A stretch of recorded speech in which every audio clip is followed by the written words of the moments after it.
नमस्कार, आदाब। Crime petrol dial 100 में आप सबका स्वागत है। तमाम तकलीफों के बावजूद इंसान जिंदगी से मोह नहीं छोड़ पाता और यही खूबसूरती है इसकी कि संघर्ष करते हुए भी एक एक पल को जी भर के जिया जाए। लेकिन कई बार परिस्थितियां इंसान के हक में नहीं होती और समस्याएं बड़ी लगने लगती हैं। जिसने धैर्य रखा वो पार उतर गया, लेकिन जो छटपटाकर बीच का और आसान रास्ता ढूंढने निकला वो गुमराह होकर अनर्थ के रास्ते पर निकल गया। और इस सब के बीच इस दुनिया में कुछ लोग ऐसे भी मौजूद हैं जो किसी की मजबूरी को भुनाने के लिए हमेशा तैयार रहते हैं, लेकिन वो ये भूल जाते हैं कि गलत काम चाहे कितनी भी होशियारी से क्यों ना किया जाए, वो कभी ना कभी सामने आ ही जाता है। सोनाली, सोनाली, सोनाली, देखो 9:30 बज गए। रिजल्ट लगा क्या? जल्दी कर। पापा, आप तो जानते हो ना मैंने कितनी मेहनत की है, तो प्लीज पापा मुझे अच्छे नंबर देना, please please please please please.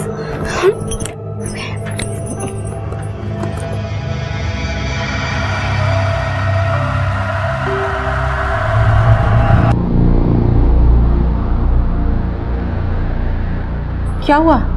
बता ना, बोलना क्या हुआ? मैं पास हो गई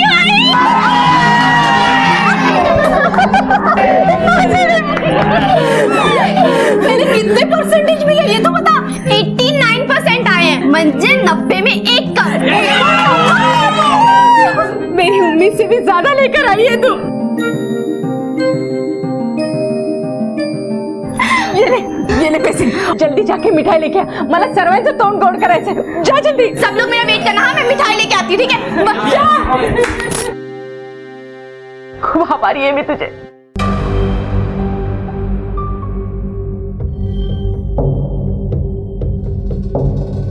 ये देखो, इनके बाप की गाड़ी है। उठ, सोने के पैसे देता हूं क्या? लेट हो रहा है, चलो।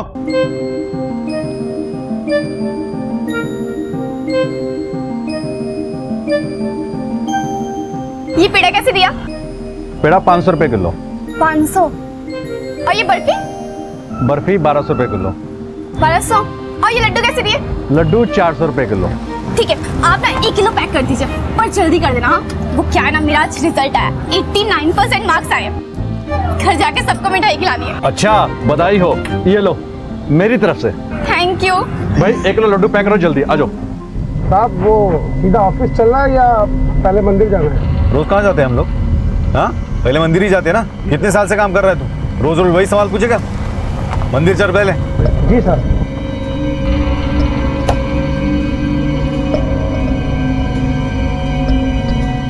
ये लीजिए लड्डू। और आपको पता है ये किस चीज का लड्डू है? मैं पास हो गई हूँ, 89% आए हैं। आशीर्वाद दो।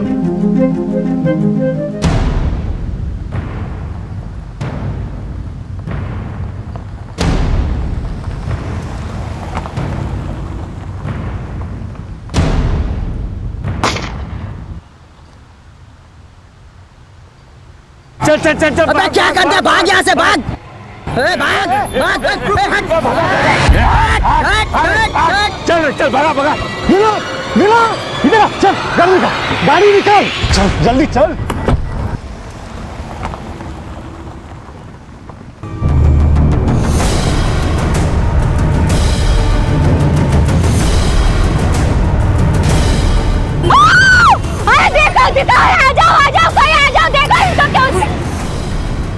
क्या हुआ इस लड़की को? खून भी आ रहा है इसे।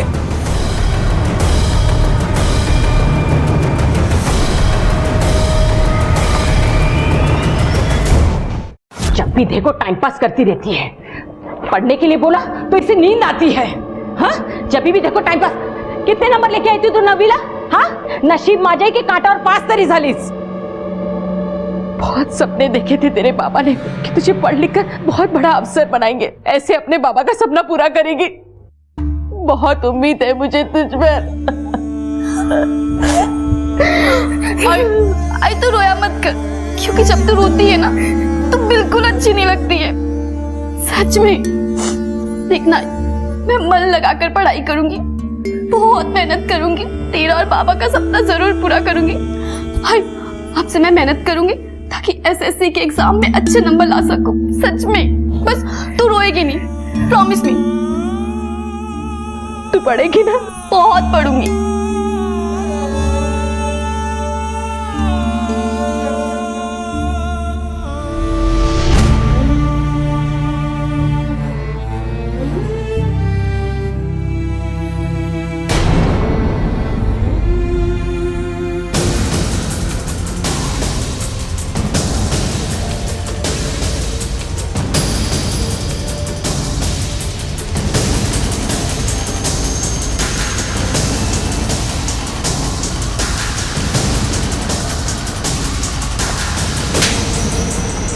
बच्ची मरी पड़ी है और उसकी तुम वीडियो बनाकर सोशल मीडिया पे अपलोड करोगे ताकि तुम्हारे जैसे लोग उसे लाइक करें। शर्म आनी चाहिए तुम्हें। हटो यहाँ से बाबा, हटाओ सब लोगों यहाँ से।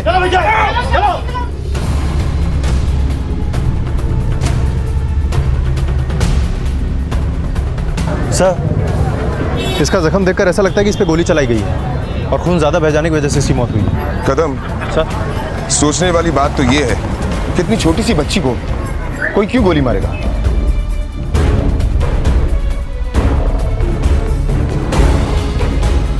कदम सर, आज एसएससी का रिजल्ट आने वाला था। कुटे राहिली ही सलोनी। मिठाई खाने वाले सब चले गए और ये अभी तक मिठाई लेके नहीं आई। मासी, मासी, उधर सोनाली ताई का उधर मंदिर के पास शायद एक्सीडेंट हुआ है। क्या?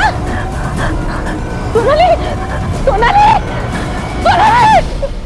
सर, वो बच्ची यहीं से मिठाई लेकर गई थी। एसएससी में 89% मार्क मिला था उसे।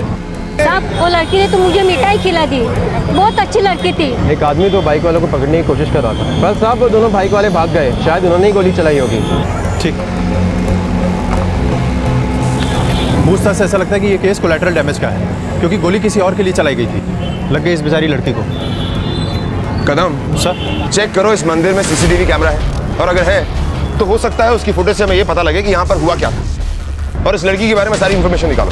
ठीक है सर। कहाँ है सोनाली? सोनाली! सोनाली, क्या हुआ तुझे?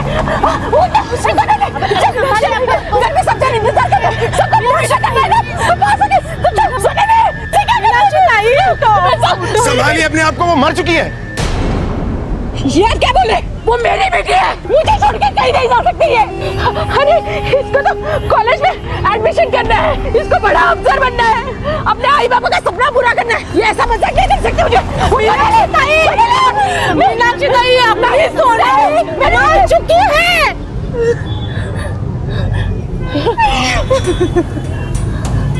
नहीं सोनाली, तू मुझे छोड़ के नहीं जा सकी, नहीं जा सकेगी।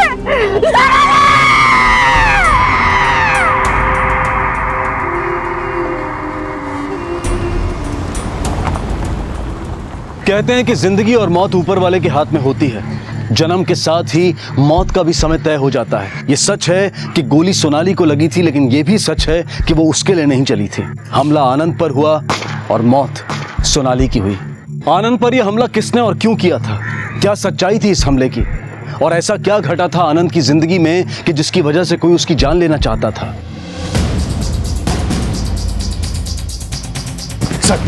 सर, मुझ पे जानलेवा हमला हुआ है, मुझे पुलिस प्रोटेक्शन चाहिए। कहाँ हुआ हमला? वो साईं मंदिर के बाहर सर।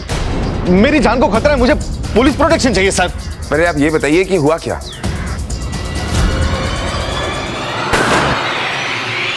आपकी किसी के साथ कोई दुश्मनी या कोई झगड़ा? अब हमारे बिजनेस में लोग अक्सर दुश्मनी पाल लेते हैं। वैसे क्या बिजनेस करते हैं आप? मेरी लोन एजेंसी है। हाँ, हो सकता है किसी डिफॉल्टर ने हमला करवाया। शायद आपको पता नहीं, आप पर जो हमला हुआ उसमें एक मासूम बच्ची की जान चली गई। सर, उसने मुझे मारने के लिए गोली चलाई थी, वो मुझे नहीं लगी, किसी और को तो लगनी थी। आप मुझे पुलिस प्रोटेक्शन दीजिए, मेरी जान को खतरा है। सर, वो सोनाली की मां मीनाक्षी कुंटी आई। सोनल मेरे जीने का आखिरी सहारा थी। देखिए, जो गोली चलाई गई वो आपकी बेटी के लिए नहीं थी, बाय मिस्टेक वो बीच में आ गई। क्या बोलते हैं साहब तुम्हें? वो किसी और मेरी बेटी की जान गई इसमें, मेरी बेटी की जान गई इसमें। साहब, आप मेरे तरफ तो ध्यान दो। आज तो मैं बच गया, वो फिर से गोली चलाएंगे, मुझे प्रोटेक्शन दीजिए ना। देखिए, जब तक हमें यह नहीं पता चलता कि आप पर किसने गोली चलाई और क्यों चलाई, तब तक हम आपको पुलिस प्रोटेक्शन नहीं दे सकते। म्हणजे तुम्ही गोळी लागण्याची वाट पाहणार, त्याच्यानंतर प्रोटेक्शन द्या। इसका मतलब तेरी वजह से मेरी बेटी की जान गई। मैंने नहीं बोला था उसको बीच में आने के लिए। कितनी बेशर्म है तू? हाँ, मुझसे माफी मांगने के बजाय मुझे ही कोस रहा है तू। देख, अगर तेरी ये बुरे कर्मों की वजह से हुआ है ना, तो ऊपर वाला तुझे जरूर सजा देगा। एक आई का शाप है तुझे। भगवान तुझे कभी माफ नहीं करेगा। जय मां, भगवान तुझे कभी माफ नहीं करेगा।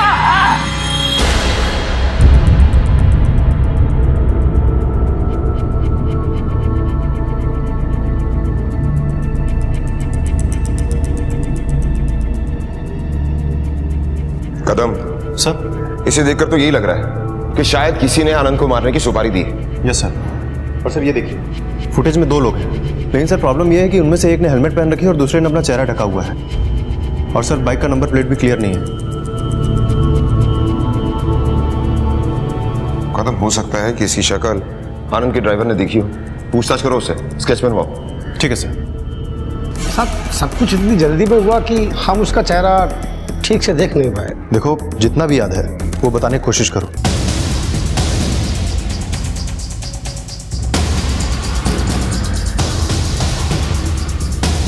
हो गया? ध्यान से देखो इसे। यही वो आदमी जिसने गोली चलाई थी? सब ऐसा ही लगता है, थोड़ा थोड़ा। ठीक है, जाओ। कदम सर। ये आदमी बहुत कंफ्यूज था। मुझे नहीं लगता कि इस स्केच से कोई फायदा होगा। सर मुझे लगता है कि एक बार ये स्केच हमें सर्कुलेट करना चाहिए। ठीक है, सर्कुलेट कर दो। सलोनी के पापा को गुजरे बहुत साल हो गए थे। उनके जाने के बाद मेरे पास जीने का सहारा सिर्फ सलोनी था। अब तो वो भी नहीं रही। अब मैं किसके सहारे जीऊंगी? मेरी बेटी ने अब तक तो पूरी दुनिया देखी भी नहीं। वो कलेक्टर बनना चाहती थी, अपने आही पापा का सपना पूरा करना चाहती थी। अब मैं किसके सहारे जीऊंगी? मेरे जीने का कोई मकसद भी नहीं है। अब मुझे मेरी मौत का इंतजार है। प्लीज संभालिए अपने आप को। और किसने कहा कि आपके पास मकसद नहीं? अभी सोनाली को न्याय मिलते हुए देखना है आपको। देखिए, हम पूरी कोशिश करेंगे कि सोनाली के कातिल को जल्द से जल्द पकड़ लें। उसी का इंतजार है मुझे। जब उसे सजा मिलेगी तब मेरी बेटी को शांति मिलेगी और मुझे भी। आपका शक सही था। हमने सीसीटीवी फुटेज चेक किए। किसी ने आपको मारने की सुपारी दी है। अच्छा ये बताइए, आपको किसी पे शक है? किसका नाम लूं मैं? नहीं, ऐसे मेरे बहुत सारे क्लाइंट हैं जिन्होंने मुझसे पैसे लिए लेकिन अभी वापस करने का नाम ही नहीं ले रहे। अब कैसे बताऊं कौन हो सकता है? किसी और को कुछ करने की जरूरत ही क्या है सर? ये काम ही ऐसा करते हैं कि लोगों के दिल से बद्दुआ निकलती है।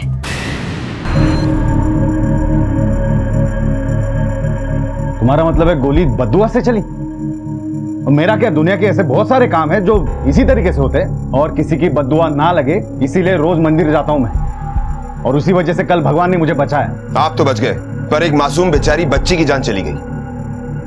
सॉरी सर, उसके लिए मैं कुछ नहीं कर सकता हूं। अब आपने आपकी इंक्वायरी कर ली है तो मुझे प्रोटेक्शन दे दो। कर ली नहीं, करेंगे। और अगर ऐसे ही हर किसी के कहने पर उसे पुलिस प्रोटेक्शन देनी शुरू कर दी तो आधे शहर को प्रोटेक्शन देनी पड़ेगी। फिर हर किसी के साथ में एक हवलदार को तैनात करना होगा। देखिए, अगर वाकई आपको लगता है कि आप पर जो हमला हुआ है वो आपके बिजनेस की वजह से हुआ है तो हमें आपके सारे क्लाइंट्स की लिस्ट चाहिए। ठीक है कदम सर। ये आनंद और उसकी बीवी के बीच में कोई ना कोई प्रॉब्लम जरूर है। इम्पॉसिबल है कि एक पति पर हमला हो और उसकी पत्नी को जरा सी भी फिक्र ना हो। कदम सर। तुम एक काम करो, आनंद की बीवी की सारी इंफॉर्मेशन निकालो, पता करो कि इनकी आपस में क्यों नहीं पड़ती। ठीक है सर। और हाँ, तुम आनंद के घर में काम करने वाली बाई को पुलिस स्टेशन बुलाओ, उससे पूछताछ करो। कान लगाकर सुन रही थी वो। बहुत जबान चला रही थी ना पुलिस वालों के सामने। इसके बाद ज्यादा फूटी दिखाई ना, ये जबान है काट के रख दूंगा। साहब, ये दोनों तो सिर्फ नाम के पति पत्नी है। मैंने तो इन्हें पति पत्नी के जैसे रहते हुए कभी नहीं देखा। हमेशा लड़ाई झगड़ा करते थे। पिछले 2 साल से तो मेम साहब ने साहब के लिए व्रत सावित्री का व्रत रखना भी छोड़ दिया।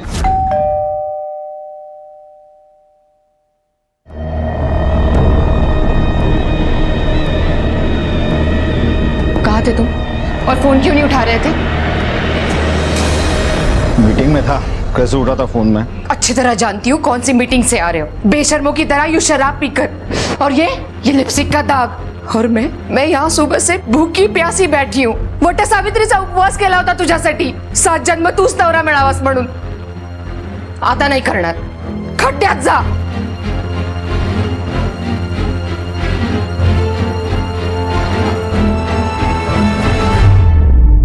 कदम सर। कहीं ऐसा तो नहीं कि आनंद को मारने की सुपारी शालिनी ने दी? लेकिन सर, शालिनी अगर सच में आनंद से परेशान थी तो सुपारी देके मरवाने के बजाय वो उसे डिवोर्स भी तो दे सकती थी ना। नहीं कदम, अगर वो डिवोर्स देती तो उसे प्रॉपर्टी में फूटी कौड़ी नहीं मिलती, और अगर आनंद मर जाए तो सारी की सारी प्रॉपर्टी उसकी। कदम सर, कोई भी औरत ये बर्दाश्त नहीं कर सकती कि उसका पति उससे बेवफाई करे, किसी और औरत के पास जाए।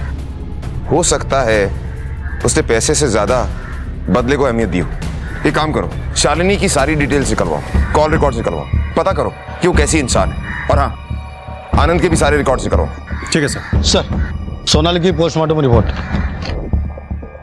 सर, पोस्टमार्टम रिपोर्ट के मुताबिक तो सोनाली पे जो गोली चली थी वो किसी देसी कट्टे से चलाई गई थी। बाबा सर। अपने सारे खबरियों से पता करो कि इन दिनों में किसी ने देसी कट्टा खरीदा है क्या। Okay sir. नहीं, अभी नहीं। जब तक मेरी बेटी की आत्मा को शांति नहीं मिलती, मैं गांव वापस नहीं आ सकती, नहीं आ सकती। सर, मैंने पता किया है, इन दिनों किसी ने भी देसी कट्टा नहीं बेचा है। और सर, मैंने आनंद की वाइफ शालिनी के बारे में भी इंक्वायरी की है। उसका किसी गैर मर्द के साथ कोई ताल्लुकात नहीं है, इसलिए सर उस पर शक करना बेकार है। कदम सर, ये उन क्लाइंट्स की लिस्ट है जिन्हें आनंद ने लोन दिया है, और ये लोन गवर्नमेंट रूल के तहत नहीं है। लेकिन सर, लोन की अमाउंट तो काफी कम है, 5 से 10 लाख ही है। 5 से 10 लाख की अमाउंट कोई छोटी अमाउंट नहीं होती कदम, और ऊपर से इनलीगल। अगर कल आनंद को कुछ भी हो जाए तो लोन की रिकवरी नहीं हो सकती। कदम, ही काम करो सर, इस लोन के जितने भी डिफॉल्टर हैं सबसे पूछताछ करो। हो सकता है ये काम उन्हीं में से किसी एक ने करवाया। ठीक है सर।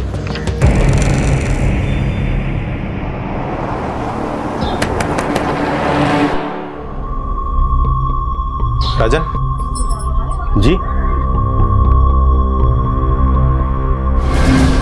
ऑटो लेना था मेरे को साहब, कहीं से भी लोन नहीं मिला मेरे को, तो फिर मैंने अपना ये खोली आनंद पवार के पास गिरवी रख के पैसे ले लिए। थोड़ा कम पढ़ा लिखा हूँ साहब, कुछ समझा बुझा कर मेरा साइन ले लिया पेपर पे, मेरा खोली खा गया साहब। अच्छा होता अगर वो मरता तो। कहीं ऐसा तो नहीं कि आनंद पवार पे गोली तुमने ही चलवाई है? नहीं साहब, अगर बीवी बच्चे वाला आदमी नहीं होता ना तो खुद मरता उसे। जैसा वो चैप्टर आदमी है ना साहब, मरना तो बनता है उसे।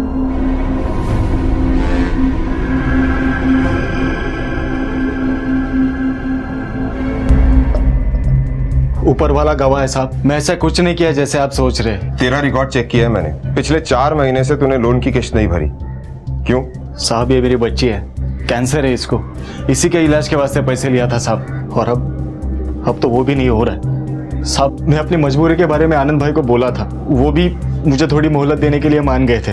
आज नहीं तो कल जो भी निकलता है देना तो है ही ना साहब। आज उसकी केमोथेरेपी है, जेब में एक पैसा भी नहीं है। अभी आप ही बोलिए मैं क्या करूं? अपनी आंखों के सामने अपनी बेटी को मरते देखना पड़ेगा।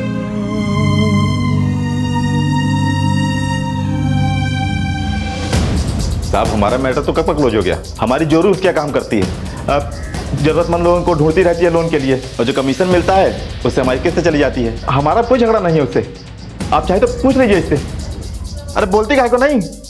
अरे बताना साहब को कि आनंद पवार का मैटर क्लोज हो गया। हाँ साहब, हो गया।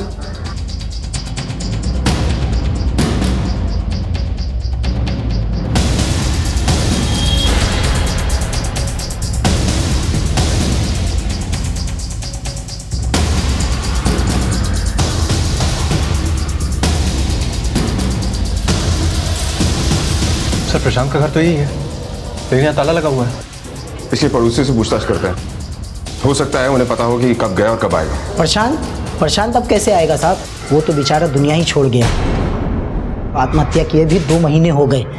उसका परिवार भी यूपी में कहीं शिफ्ट हो गया है। यूपी में कहाँ? गांव शहर तो पता नहीं साहब, बस इतना पता है यूपी गए थे वो।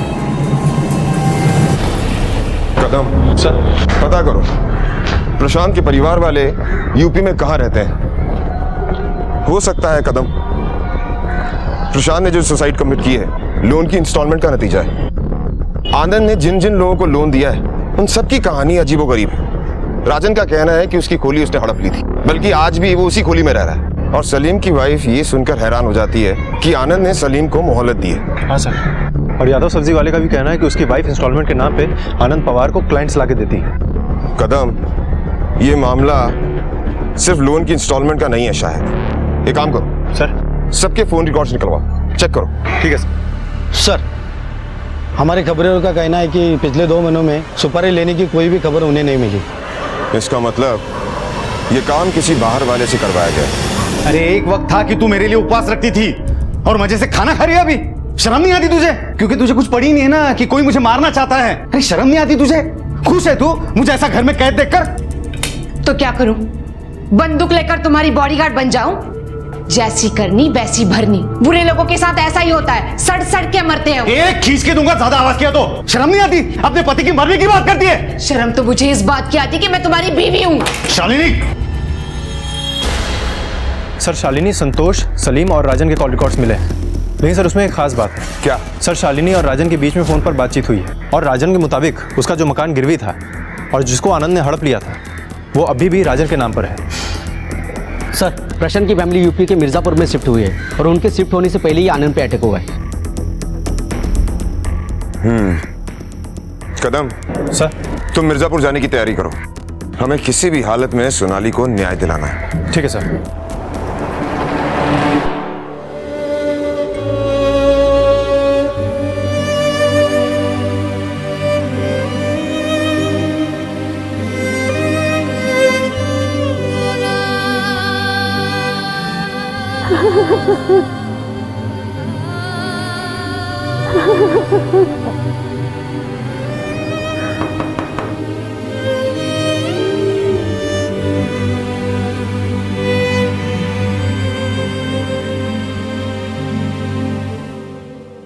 आप कौन?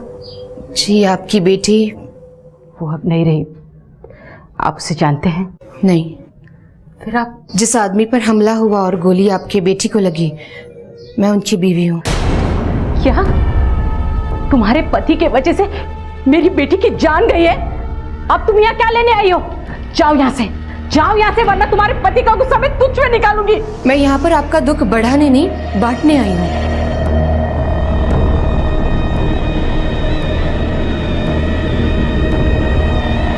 पैसे देकर तू मेरा दुख बांटने आई है यहाँ? हाँ, लेके जा ये कागज के टुकड़े। मुझे ये नहीं, अपने बेटी का बदला चाहिए। साहब मैंने झूठ बोला था खोली को लेकर, लेकिन अगर मैं उसकी बात नहीं मानता ना साहब तो वो जरूर ले लेता साहब मेरा खोली। कौन सी बात? साहब वो, तू अंदर जा, जा अंदर जा। अब बता, कौन सी बात? साहब उसने मेरा खोली इसलिए नहीं लिया क्योंकि मैंने इसको भेजा था उसके पास। साला इतनी कीमती चीज रखे, काम होते ही इसे मैं घर भेज दूंगा।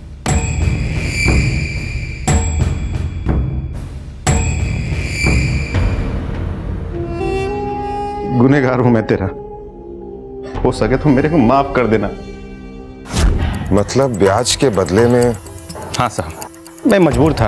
अगर खोली जाती ना साहब तो मैं बीवी बच्चों के साथ फुटपाथ पे आ जाता। इसलिए तूने सोचा कि आनंद को मार दे तो किस्सा ही खत्म? मैंने कुछ नहीं किया साहब। अच्छा,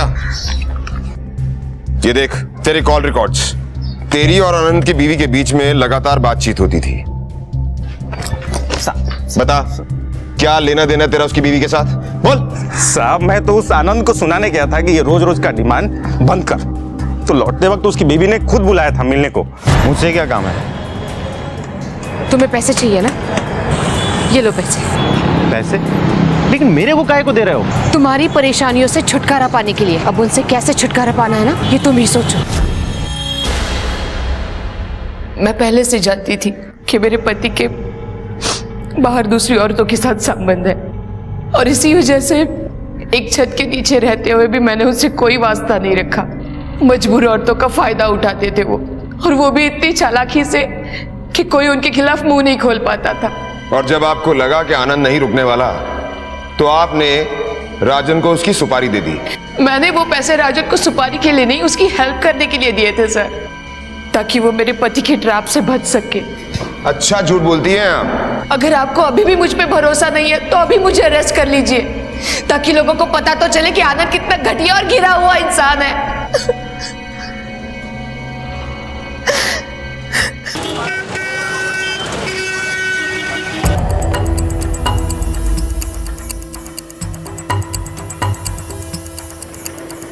सुनो। हाँ सर। ये प्रशांत पांडे जी की फैमिली कहाँ रहती है? सर वो जो सामने घर है ना, उन्हीं का है। आपके पति ने आत्महत्या क्यों की थी? साहब जो हो गया वो हो गया। मुझे इस बारे में कोई बात नहीं करनी, और वैसे भी वो वापस थोड़ी आ जाएंगे। देखिए, आप इस मामले को जितने हल्के में ले रही हैं इतना हल्का है नहीं। इस केस में एक मासूम लड़की की जान जा चुकी है, इसलिए अगर आप हमारे सवालों का जवाब देंगे तो शायद हम उसके कातिल को सजा दिला पाएं। इसलिए आप प्लीज़ हमें बताइए कि आपके पति प्रशांत पांडे जी ने आनंद पवार से लोन लिया था या नहीं? हाँ, उनका कपड़े का धंधा था और उन्हें उसमें बहुत बड़ा घाटा हो गया था, जिसे फिर से शुरू करने के लिए हमें बहुत सारे पैसे चाहिए थे। तो फिर हम लोन लेने के लिए आनंद पवार के पास गए। मुबारक हो, आपका लोन पास हो गया है। और मैं बता नहीं सकता कि ये आप लोगों की मदद करके मुझे कितनी खुशी हो रही है। शुरू में किस्त जा रही थी, पर कुछ टाइम के बाद हम लोन नहीं चुका पा रहे थे और तभी हमें आनंद पवार ने अपने ऑफिस बुलाया। अरे 6 महीने से एक भी किस्त नहीं दिए तुमने। आज भी अगर पैसे नहीं दिए ना तो तुम्हारी दुकान और माल दोनों पर कब्जा करना पड़ेगा मुझे। नहीं नहीं आनंद भाई, ऐसी नौबत कभी नहीं आएगी। बस थोड़ा सा समय मुझे और दे दीजिए, मैं आपका सारा पैसा वापस कर दूंगा आनंद भाई।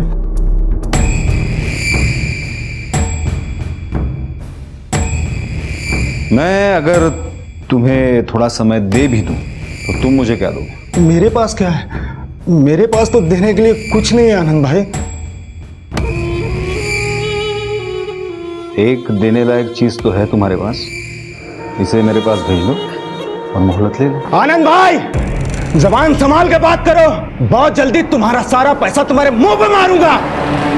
इससे पहले कि ये कुछ कर पाते, उसने हमें लीगल नोटिस भेज दिया घर खाली करने का, कि पूरी तरह से टूट चुके थे। इसलिए आनंद पवार से मिलने में उसके ऑफिस चली गई।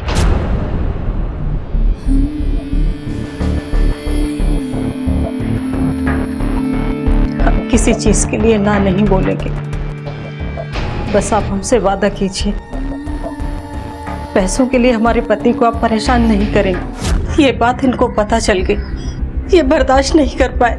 एक दिन इन्होंने आत्महत्या कर ली और फिर हम सब यहाँ चले आए।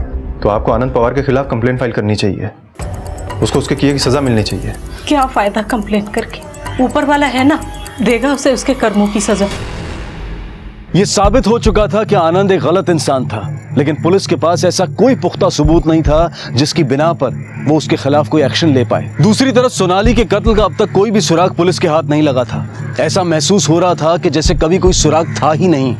और तभी एक ऐसी घटना घटी जो शायद पुलिस के इस गतिरोध को बेच सकती थी।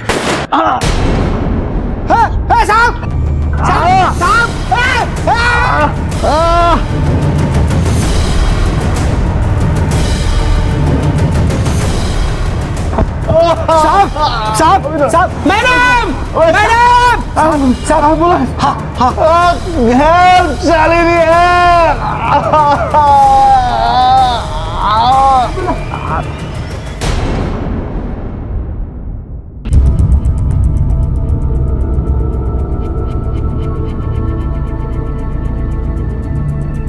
मीनाक्षी ताई, कहाँ से आ रही हो? काही नाश्ता आणू का? नको, मला भूख नहीं है। अरे और कितने दिन भूखी रहोगी? जाने वाले को कोई नहीं रोक सकता। तू क्यों इतना परेशान हो रही है? मैं आज गाँव जा रही हूँ।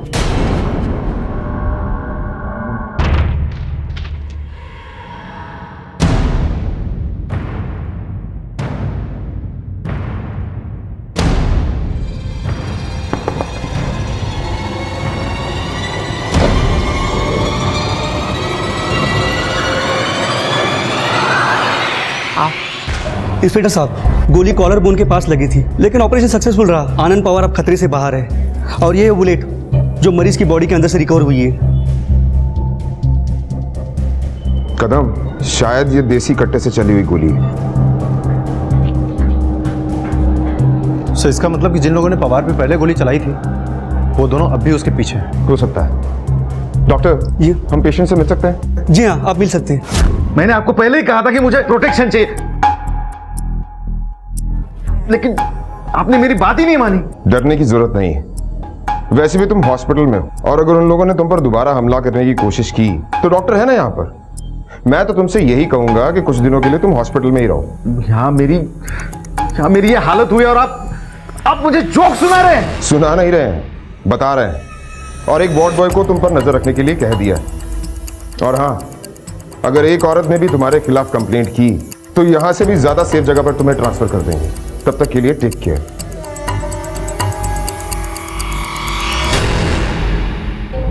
कदम सर, सिविल में यहां कांस्टेबल्स तैनात करो। हो सकता है आनंद पर दोबारा हमला हो। ठीक है सर। जी नमस्ते, मेरा नाम शालिनी है। मैं एक एनजीओ से आई हूँ। हमारा एनजीओ कैंसर पेशेंट्स के लिए काम करता है।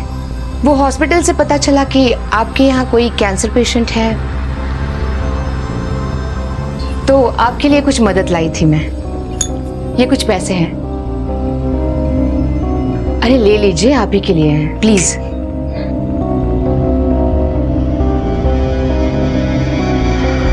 वैसे इन पैसों का क्या करना है ये आप लोग ही डिसाइड कीजिए। अपनी बेटी को बचाइए या फिर उस बीमारी को ही खत्म कर दीजिए जो आपका घर उजाड़ रही है। नमस्ते। ये क्या बोल के गई?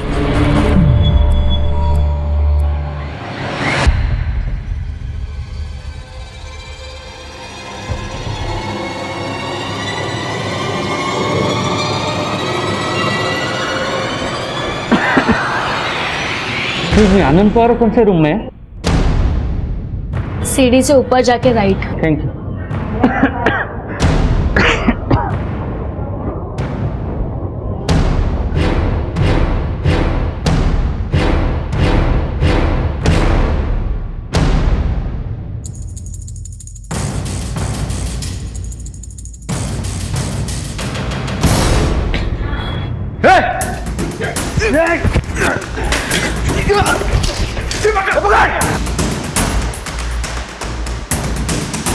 रुक, पकड़ो।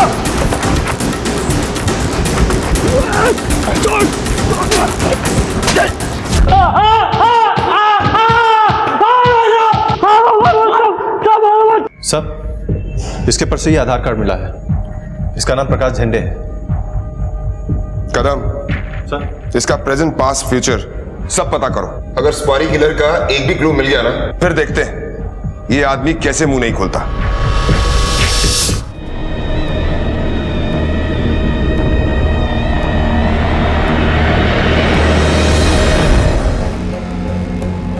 बड़े ढीठ हो तुम। हाँ, इस बार भी बच गए ना, मगर इस बार आखिरी बार था, अगली बार नहीं बच पाओगे।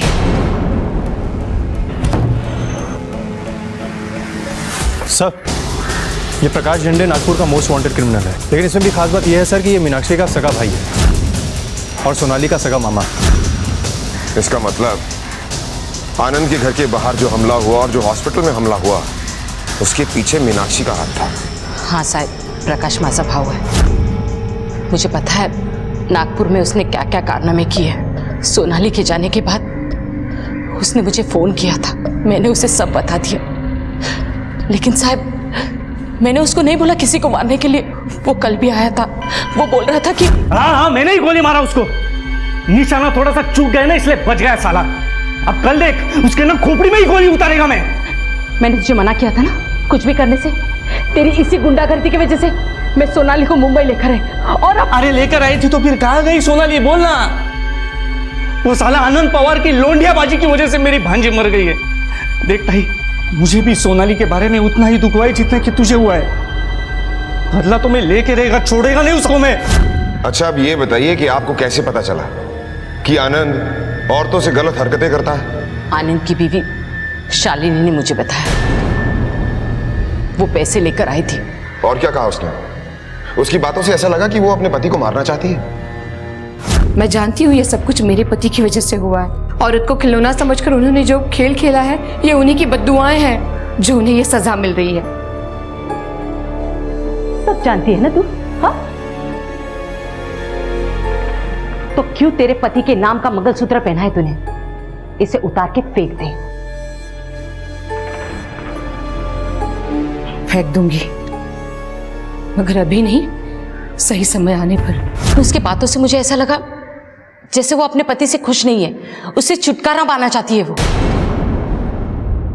प्रकाश के साथ मिले मीनाक्षी के कनेक्शन से पुलिस की कुछ उम्मीद बढ़ी थी, लेकिन उससे भी उनके हाथ कुछ नहीं लगा, क्योंकि प्रकाश ने आनंद पर हमला तो किया था, लेकिन उसका मकसद सोनाली की मौत का बदला लेना था। सोनाली का कातिल खुलेआम घूम रहा था। आखिर वो कौन था जिसने आनंद पर गोली चलाई या चलवाई और जिसका निशाना सोनाली बनी? कौन था वो जिसे आनंद से इस कदर नफरत थी? शालिनी, राजन, सलीम या फिर संतोष?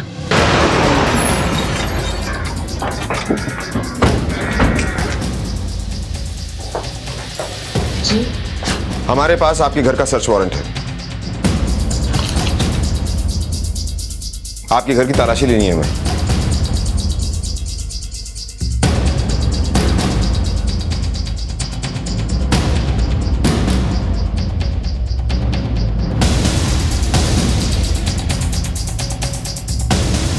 क्या अलमारी से पैसे मिले? सर, इनके कबर्ड में से ये रुपए मिले। बताइए, और सबसे पहले ये बताइए कि इतना कैश आप लोगों में क्यों बांट रही थी? जी वो आनंद ने लोगों के साथ जो कुछ भी किया मैं उसे ठीक तो नहीं कर सकती, मगर ये पैसे देकर मैं उनका दुख कम करना चाहती थी, इसलिए ये कैश सबको दे रही थी। इतना कैश आपके पास आया कहां से? मैंने अपनी ज्वेलरी बेचकर ये कैश लाया है। एक मिनट।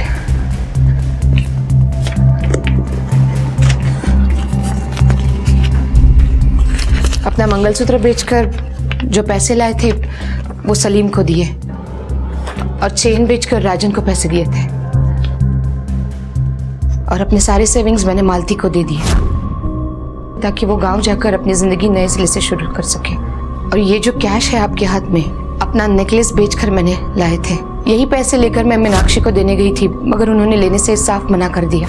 आपके कहने का मतलब ये है कि ये सब कुछ आप अपने पति के पापों का प्रायश्चित करने के लिए कर रही हैं? जिस दिन मुझे पता चला मेरा पति औरतों की मजबूरी का फायदा उठा रहा है, उसी दिन मैंने कंप्लेंट कर देनी चाहिए थी, मगर मैं चुप रही, अपने पति धर्म का पालन करती रही, और दिन ब दिन आनंद बिगड़ते गए, और उसकी सजा उस मासूम बच्चे को भुगतनी पड़ी।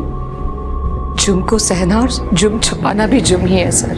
आप प्लीज मुझे अरेस्ट कर लीजिए और सबक लेने दीजिए, और उन सभी औरतों को जो अपने पति का जुर्म छुपाती है, प्लीज। ये बेचा था मुझे साहब, और अपनी बीवी को बेचते हुए तो शर्म भी नहीं आई, और हराम की कमाई खाते हुए तो शर्म भी नहीं आई। किसने झूठ बोला था आपको साहब कि हमारा लोन पूरा हो गया और मैं आनंद के लिए काम करती हूँ? मैं आनंद के लिए काम तो करती हूँ साहब, मगर लोन बेचने का नहीं, खुद को बेचने का। वो मुझे अलग अलग लोगों के पास भेजता था और उनसे पैसे कमाता, और इसे सब पता था, पर इसे कुछ नहीं कहा, कुछ नहीं कहा, कुछ नहीं कहा इसने। कदम सर, कंप्लेंट लो इनकी, और बाकी जितने भी विक्टिम्स हैं सबसे पूछताछ करो। अगर वो लोग भी कंप्लेंट करने के लिए तैयार हैं तो इस आनंद को जेल जाने से कोई नहीं रोक सकता। मिस्टर आनंद, ये रहा तुम्हारा अरेस्ट वारंट। औरतों के देह व्यापार और उनके शोषण के जुर्म में तुम्हें गिरफ्तार किया जाता है। आनंद, मैंने कहा था ना तुमसे, जब टाइम आएगा तो सिक्योरिटी अपने आप तुम्हें मिल जाएगी। बेकार में चिल्ला रहे थे, अब तुम जहां जाने वाले हो वहां तुम्हें पूरी सिक्योरिटी मिलेगी। वैसे सिक्योरिटी के लिए 2 हवलदार बाहर तैनात किए हैं, जल्दी से ठीक हो जाओ तुम।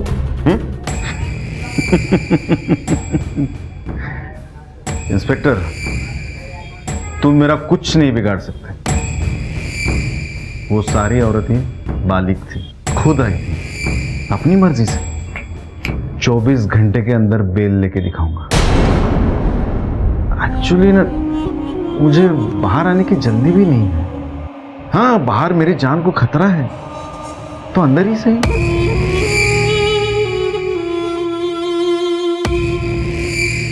कदम सर, देखा जाए तो ये आनंद बिल्कुल सही कह रहा है, हमें इसके खिलाफ और सबूत इकट्ठे करने होंगे। लेकिन सर, हम इस पे गैर कानूनी ढंग से लोन का बिजनेस चलाने का चार्ज भी तो लगा सकते हैं ना सर? चार्ज लगा सकते हैं, इससे वो अंदर भी हो जाएगा, लेकिन इससे सोनाली को न्याय नहीं मिलेगा। सर, खबरी से एक इन्फॉर्मेशन मिली है, कोल्हापुर का एक आदमी देशी कट्टा बेचने के लिए कस्टमर ढूंढ रहा है। कदम, लेट्स मूव।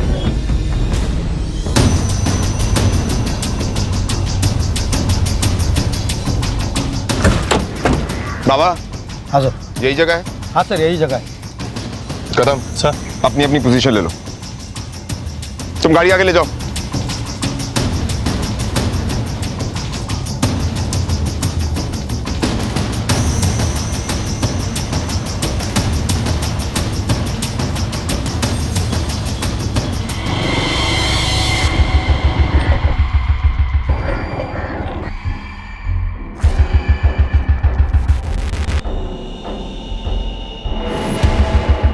माल लाया? पैसा लाया है। पहले माल दिखा।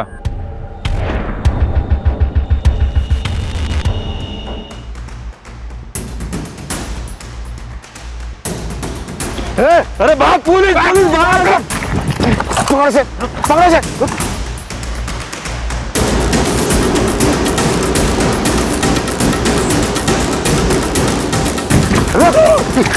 रुक, चल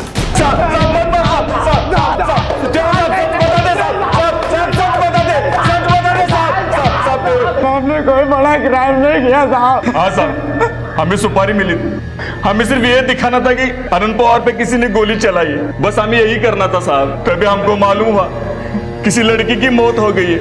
हमें भी यहाँ से भागना था साहब, हमारे पास पैसा नहीं था, इसीलिए हम वो कट्टा बेच रहे थे ताकि हमें कुछ पैसा मिले। आप ही बताओ साहब, हमें सिर्फ 5,000 की सुपारी मिली थी। सुपारी किसने दी? बोल।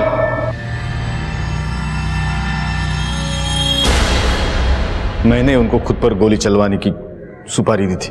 क्यों? एक औरत मुझे फोन पर परेशान कर रही थी, धमकी दे रही थी कि वो मेरी असलियत लोगों के सामने लाई। तो मैंने प्लान बनाया कि अगर खुद पर गोली चलवाता हूं तो वो लोग डर जाएंगे कि अगर मुझे कुछ हुआ तो इल्जाम उन पर जाएगा। अपनी काली करतूतों को छुपाना चाहता था। तेरे चक्कर में एक बच्ची की जान चली गई। तू टेंशन मत ले, अब तुझे पूरी प्रोटेक्शन देंगे हम। लेकर जाओ इसे। सर, अगर इसको सच में कोई औरत ब्लैकमेल कर रही थी तो ये बात हमें पता क्यों नहीं चली? पता चल गई थी, और ये औरत तो और कोई नहीं, शालिनी थी। उसने सोचा ऐसा करके शायद आनंद सुधर जाए, लेकिन आनंद ने आगे बढ़कर कुछ और ही किया। ये प्रॉब्लम सॉल्व करने की बजाय अगर शालिनी हमारे पास आई होती तो आज सोनाली जिंदा होती। इसीलिए शालिनी खुद को सोनाली की मौत की जिम्मेदार समझती है।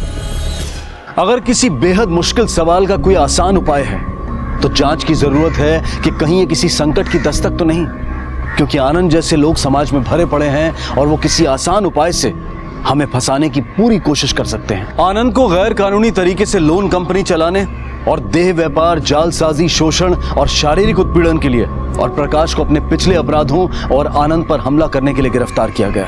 राजेश और शरद को गैर कानूनी हथियार के इस्तेमाल और सोनाली के कत्ल के लिए, और संतोष, राजन और सलीम को जबरदस्ती अपनी बीवियों से देह व्यापार करवाने के लिए गिरफ्तार किया गया। और ये सभी इस वक्त न्यायिक हिरासत में हैं। दीदी, मुझे नींद नहीं आ रही। मम्मी कब आएगी? शायद मम्मा आ जाएंगी, तुम सो जाओ।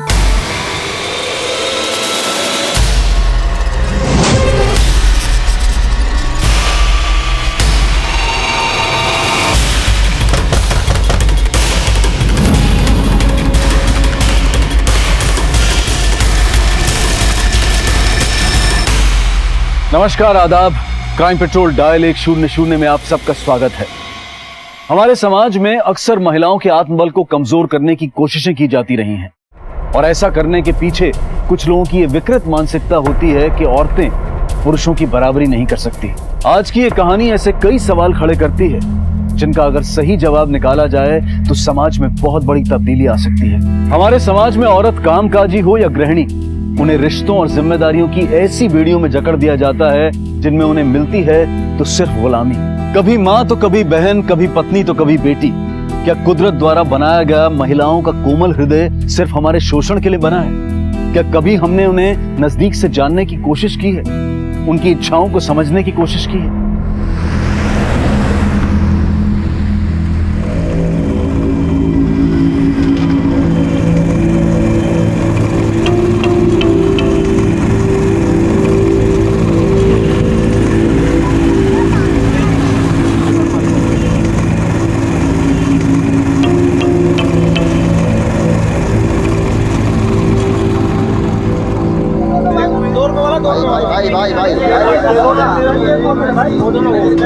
अंजलि ने हाँ सुरेश एक वाटर दे। मैडम सेठ जी ने दारू देने से मना किया ना आपको, बोला है कि पहले पुराना चुका दो, बहुत चढ़ चुका है। दे रही हूँ ना मैं पैसे, तो देख वाटर। अरे मैडम सुनो तो, पकड़ो से, अरे पकड़ो, मैडम चोर चोर चोर, पकड़ो से।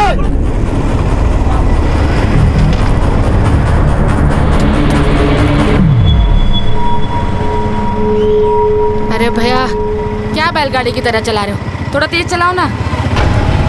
अरे मैडम तेज तो तब चलाऊंगा जब पता चले जाना कहाँ है। अरे बता दो कहाँ जाएंगी आप? अरे भैया किधर भी लेके चलो ना, चलो। साला मुझसे पैसे मांग रहा था, बोलता पहले पुराने तो फिर नया मिलेगा। जानता नहीं मेरी वजह से कितनी चलती है इसकी दुकान। ओ मैडम ये बोतल चुरा के लाई हो क्या? क्यों, तो पुलिस वाला है क्या? ऑटो चला अपना। ऑटो क्यों रोका? ए मैडम बाहर आइए, आप बाहर आइए। मैं नहीं आऊंगी। बाहर आइए, सराफत से आ रही हैं, पुलिस को फोन करो। तू क्यों इतना उछल रहा है? तुझे तो दे रही हूँ ना पैसे। अरे नहीं चाहिए आपके पैसे, मुझे लफड़े में नहीं पड़ना। अरे चलना चलना, मेरे को भी तेरे मुंह नहीं लगना है। हट बेवड़ी कहीं की। अरे हट ना, तेरे बाप के पैसे की शराब पी रही हो क्या? हट हट।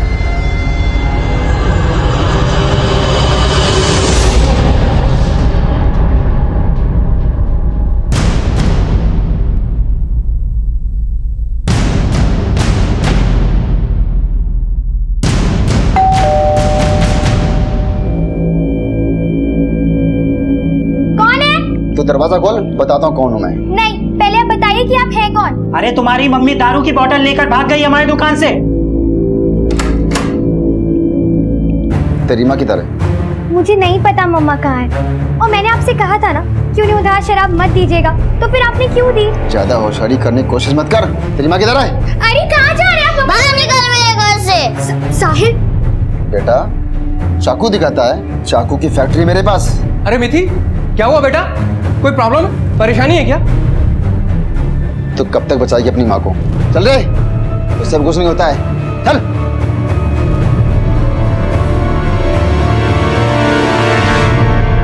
चार साल पहले अंजलि का अपने पति से तलाक हो गया था, जिसके बाद मानसिक तनाव में आकर अंजलि शराब की लत में डूब गई थी।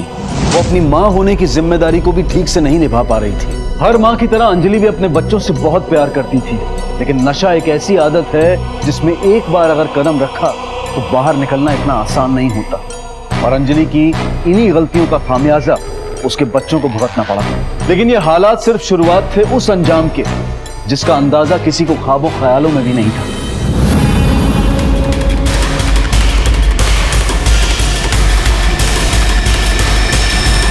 Once, Alice was sitting near a river bank with her sister. She was getting bored. दीदी मुझे नींद नहीं आ रही, मम्मी कब आएगी? साहिल मम्मा आ जाएंगी, तुम सो जाओ। दीदी मम्मा जैसे लोरी सुनाती थी वैसे सुनाओ ना।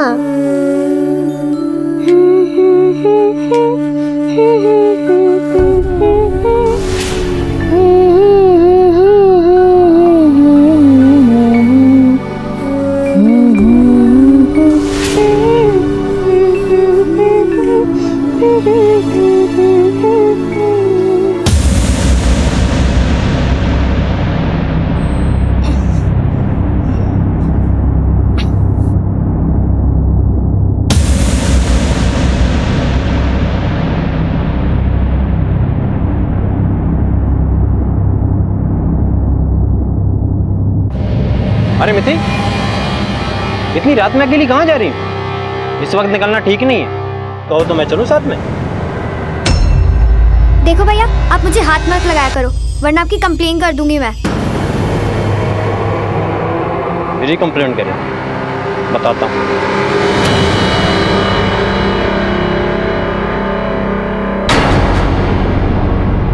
कहाँ चली गई मम्मा?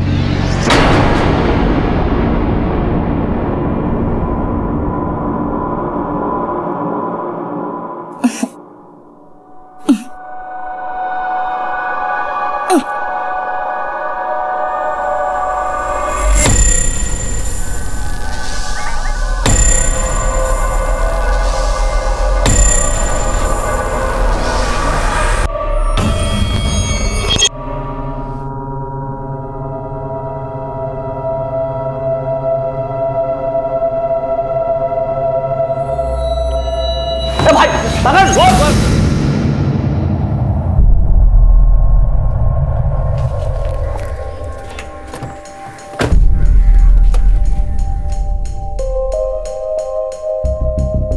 सर अंजलि एक सिंगल मदर है, साहिल और मिथि उसी के बच्चे। अंकल आप मेरी मम्मी और दीदी को ढूंढोगे ना? बेटा फिक्र मत करो, हम बहुत जल्द इन दोनों को ढूंढ निकालेंगे। सर कल रात से जब अंजलि घर नहीं लौटी तो साहिल को सुला के मिथिला प्यार से मुझे मिथि बुलाते हैं, वो अंजलि को ढूंढने निकली। अब उसका भी कोई पता नहीं है सर, और अंजलि अपना मोबाइल भी ले जाना भूल गई। मिथि का भी फ़ोन बंद आ रहा है। आप कौन हैं और अंजलि की फैमिली को कैसे जानते हैं? सर मैं अंजलि का दोस्त हूँ। 4 साल पहले अंजलि का डिवोर्स हुआ था, तब से वो अपने दोनों बच्चों के साथ हमारे सोसाइटी में रहती है। सर अंजलि के बारे में एक इम्पॉर्टेंट बात है, वो शराब बहुत ज़्यादा पीती है।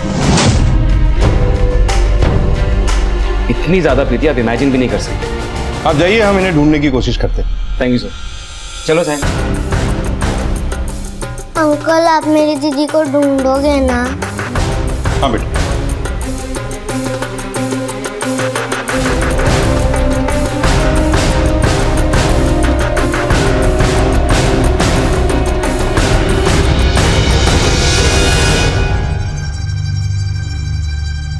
कल रात को अंजलि को यहाँ देखा? नहीं सर, शायद ये जानते हो क्योंकि दिन का वॉचमैन मैं हूँ और रात में ये रहते हैं। तुमने कुछ देखा था? ड्यूटी पे सो तो नहीं गए थे? बिल्कुल नहीं साहब, मैं ये गेट छोड़ के कभी नहीं जाता।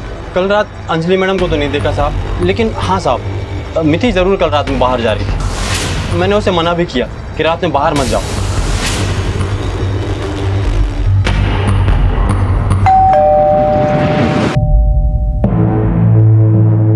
जी देखिए, आपकी पड़ोसन अंजलि के बारे में कुछ बात करनी थी। सर अंजलि के बारे में हम भी उतना ही जानते हैं जितना बाकी लोग जानते हैं। उसका तो रोज का है सर। देखिए, नया ये है कि अंजलि के बाद अब मिथि भी गायब है। छोटी बच्ची, उसके गायब होने की क्या वजह हो सकती? बेचारी मिथि माँ के चक्कर में खुद ही गायब हो गई। सर मैं तो कहता हूँ आप मिथि को ढूंढिए। अंजलि तो कहीं ना कहीं मिल ही जाएगी, किसी पार्क में या गटर में पी के पड़ी होगी वो। अंजलि के बारे में और क्या जानते हैं आप? 1 नंबर की बेवड़ी है सर, पति तो उसका है नहीं, खुली छूट मिली हुई है। सोसाइटी का माहौल खराब करके रखा है उसने, रात रात भर बाहर घूमती रहती है। बेचारी मिथि माँ के चक्कर में खुद ही गायब हो गई। सर मैं तो कहता हूँ आप मिथि को ढूंढिए। अंजलि तो कहीं ना कहीं मिल ही जाएगी, किसी पार्क में या गटर में पी के पड़ी होगी वो।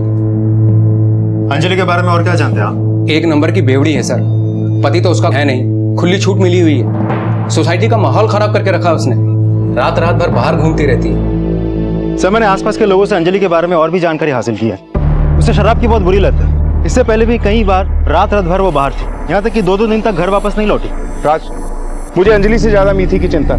छोटी बच्ची है, पता नहीं कहाँ होगी, किस हाल में होगी। निकली तो थी वो अपनी माँ को ढूंढने, पर पता नहीं खुद ही कहाँ चली गई। जैसे जैसे वक्त बढ़ता जा रहा है, मिथि की जान को खतरा बढ़ता जा रहा है। आसपास के पूरे एरिया में मिथि और अंजलि की फोटो दिखाकर पूछताछ करो।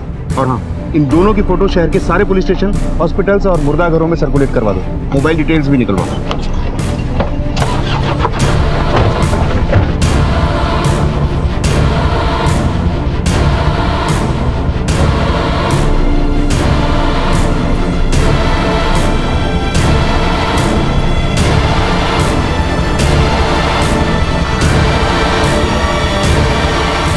इनको देखा था?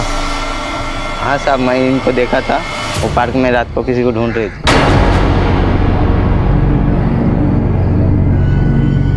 कहाँ चली गई मम्मा? ठीक,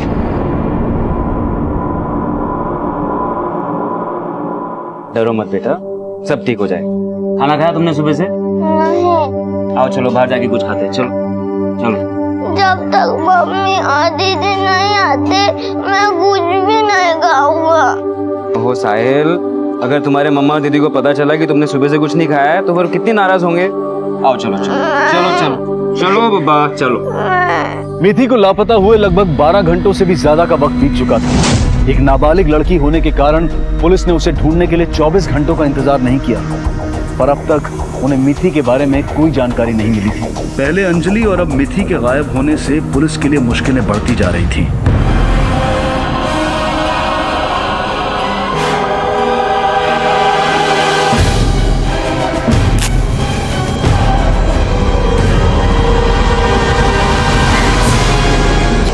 सर आसपास के सारे पुलिस स्टेशन, हॉस्पिटल्स और मुर्दा घरों में माँ और बेटी दोनों की तस्वीरें सर्कुलेट कर दी है, लेकिन अभी तक कोई जानकारी हाथ नहीं लगी। हेलो, ओके, ठीक है, हम पहुंचते हैं। समिति का पता चल गया है। चलो।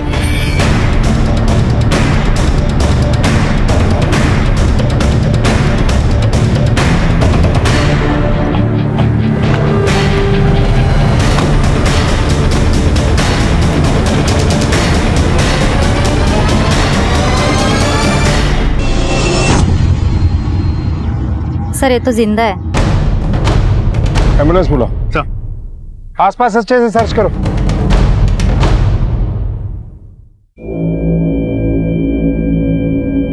साहिल बेटा, क्या सोच रहे हो? खाओ खाओ खाओ, सब ठीक हो जाएगा, खाओ। मम्मी और दीदी कहाँ होंगे? वो लोग अब तक वापस नहीं आए। पुलिस वाले उन्हें ढूंढ रहे हैं ना। जल्दी आ जाएंगे, तुम चिंता मत करो। मैं हमेशा मम्मी और दीदी के साथ ही खाना खाता हूँ। वो लोग भी तो भूखे होंगे ना।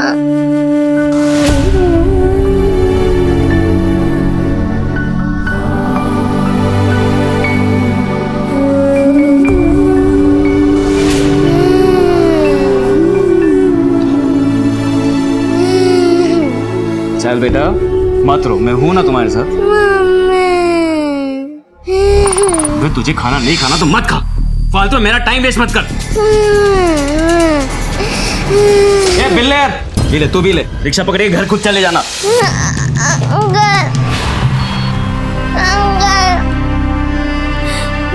लो बेटा, पानी पी लो।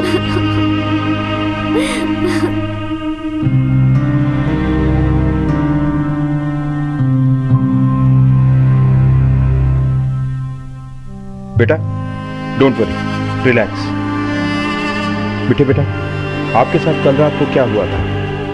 सर, कल रात मम्मा घर नहीं आई थी, तो मैंने सोचा कि मैं उन्हें सोसाइटी के आसपास चेक करके आती हूँ। शायद वो कहीं गिर गई होंगी। गार्डन वो हमेशा जाती है, मैंने वहां पे भी चेक किया, लेकिन वो नहीं मिली। फिर मैंने सोचा कि मैं ऑटो लेके आगे देख लेती हूँ। जब मैंने ऑटो लिया तो वो ऑटो वाला मुझे कहीं और ही ले गया और उसने मेरे साथ जबरदस्ती करने की कोशिश की। बेटा, उस ऑटो वाले की शक्ल याद है आपको? बहुत अच्छे से तो नहीं सर, लेकिन उसका ऑटो काफी ज्यादा कलरफुल था और उसमें ग्रीन कलर की लाइट्स लगी हुई थी। थैंक यू बेटा। मीठी ने जिस तरह के ऑटो की डिस्क्रिप्शन दी है, जवाहर नगर और पूरे एरिया में उसके बारे में पता करो, और अंजलि के बारे में इलाके के पूरे सीसीटीवी कैमरास को चेक करो। मुझे लगता है आपने नशे की लत की वजह से अंजलि खुद किसी मुसीबत में न पड़ गई। पॉसिबल है सर।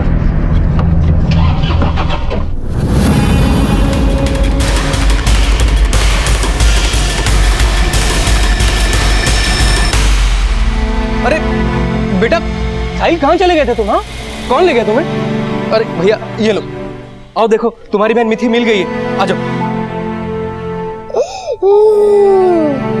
दीदी तुम कहाँ चली गई थी? साहिल प्लीज मत रो, मैं आ गई हूँ। रो मत बेटा, रोते नहीं है। पुलिस उस कमीने को जरूर ढूंढ लेगी और देखना जल्दी तुम्हारी माँ भी मिल जाएगी। मम्मी नहीं बेटा, तुम्हारी माँ अब तक नहीं मिली, लेकिन तुम परेशान मत हो, वो जल्दी ही मिल जाएंगी। पुलिस उन्हें ढूंढ रही है। दीदी माँ मिल जाएगी। हाँ साहिल, मिल जाएंगी।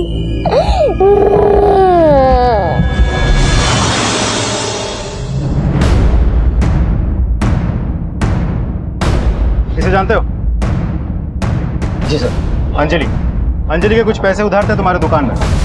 उसने जब तुम्हारे दुकान से शराब चुराई तो बदला लेने के लिए तुमने उसे उठा लिया। कहाँ रखा है? क्या किया उसके साथ? सर, ना तो मैंने उसको उठाया है, ना मैंने इसको कहीं रखा हुआ है। साहब, लगभग एक हफ्ते से हमने उसको देखा तक नहीं, और पिछले काफी दिनों से दुकान पर भी नहीं आई। साहब, अगर आपको उसके बारे में ज्यादा जानकारी चाहिए तो इसके एक्स हस्बैंड सतीश से बात कर लीजिए आप। सर, उनकी शादी जरूर टूट चुकी हो, पर झगड़ा उनके बीच में आज भी होता है। तुम्हें कैसे पता ये सब? साहब, पिछले 25 साल से हमारी दुकान यहाँ पर है, और इस इलाके की एक घर की खबर मेरे पास रहती है। अब तो मान जाओ। तुम्हारी माँ ने तुम्हारे लिए किया ही क्या है? दारू के नशे में अपनी और तुम्हारी जिंदगी खराब कर दी। देखो, चाहे कोर्ट का फैसला मेरे फेवर में हो या ना हो, जो होगा मैं देख लूंगा, लेकिन तुम दोनों अब मेरे साथ चलो। नहीं पापा, हम मम्मा को छोड़ के कहीं नहीं जाएंगे। अगर हमें आपको अपने साथ लेके जाना ही है तो आपको मम्मा को भी साथ में लेके जाना होगा। कितना जहर भर के रखा है उसने तुम्हारे दिमाग में। पापा, मुझे इस बारे में कोई बात नहीं करनी है, मैं जा रही हूँ। तुम रुको, हम चले जाते हैं। ठीक है, चले जाइए, कोई जरूरत नहीं है मुझे आप लोगों की।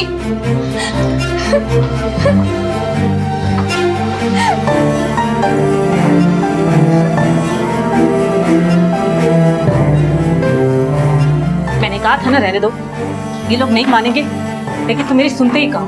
वैसे भी ये दोनों मेरी जिंदगी का हिस्सा नहीं है। ये दोनों मेरी जिंदगी का हिस्सा थे, है और हमेशा रहेंगे। तुम्हें कोई प्रॉब्लम है तो बता दो। 4 साल पहले उनसे पीछा छुड़ाकर मैंने जिंदगी की सबसे बड़ी गलती की थी। अब देखो उनकी हालत क्या है। जो कुछ भी हो जाए, ये बच्चे मेरे साथ ही रहेंगे। मैं जो करना है सो करो, मैं इनके साथ कभी नहीं रहने वाली। अरे अंजलि को ना सही, मुझे तो उनकी परवाह है। ये बच्चे मेरी भी जिम्मेदारी है। मिथि से मिली जानकारी की बिना पर पुलिस ने एक ऑटो वाले से पूछताछ की। हर गली, हर नुक्कड़, हर सड़क से जानकारी इकट्ठा की गई और हर एक सीसीटीवी फुटेज को खंगाला गया।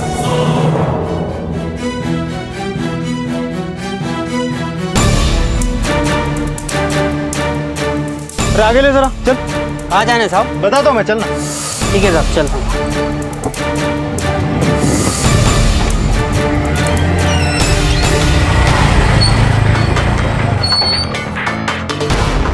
सर पैसे पैसे चाहिए? साहब क्या कर रहे हो साहब? लड़की छेड़ता है? साहब मैंने कोई मैंने नहीं छेड़ा। बहुत शौक है, बहुत शौक है। मैंने चल, कुछ मैं नहीं पैसे किया देता हूँ। साहब। चल पैसे देता हूँ। साहब मुझे छोड़ो साहब, मैंने कुछ नहीं किया। खड़ा खड़ा बोल। साहब मुझे माफ कर दो साहब, अकेली लड़की थी साहब, मैं उसे जंगल में लेके गया। सर मुझे लगा मर गई वो, इसलिए मैं डर के भाग गया साहब। मैंने कुछ किया नहीं साहब। लोग आंखें बंद करके तुम पे भरोसा करते हैं कि तुम उन्हें उनकी मंजिल तक पहुंचाओगे, और तुम अच्छी तरह से मीटर डाउन करो इसका। तुम्हारे बारे में तुम्हारे ऑफिस से लेकर मोहल्ले तक हर जगह पूछताछ की। सब जगह से बस एक ही जवाब मिला कि तुम बड़े ही मतलबी किस्म के आदमी हो, सिर्फ अपने बारे में ही सोचते हो। इसीलिए तुमने अंजलि को भी छोड़ दिया ना। ना तुम्हें अंजलि की फिक्र है ना बच्चों की।